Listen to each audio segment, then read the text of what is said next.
বন্ধুরা, আমি আজ এই পমফ্রেট মাছের কোরমা করে দেখাবো। তার জন্য পমফ্রেট মাছ লাগবে। আমি পমফ্রেট মাছ সাদা তেলে ভেজে রেখে দিয়েছি, যেহেতু ঘিয়ে রান্না হবে।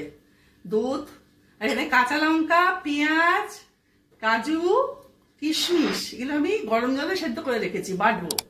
আর এটাতে আদা রসুন আছে, জিরে গুঁড়ো আছে, নুন মিশিয়ে সাথে মতো শুকনো লঙ্কা আর একটা গোটা দারচিনি ফোড়নের জন্য। আমার ঘি গরম হয়ে গেছে, ফোড়নটা দিয়ে দিলাম। এরপরে এই বাটা মশলাটা দিয়ে দিলাম, আদা রসুনের পেস্টটা দিয়ে দিলাম। এটা কষা হবে। নুন মিষ্টিটা দিয়ে দিলাম। আমার কষানো হয়ে গেছে, এবার মাছটা দিয়ে দিলাম। এবারে দুধটা দিয়ে দেবো। এবারে একটু সেদ্ধ হবে। আমার ready pomfret korma. Like, comment এবং সাবস্ক্রাইব অবশ্যই করবেন।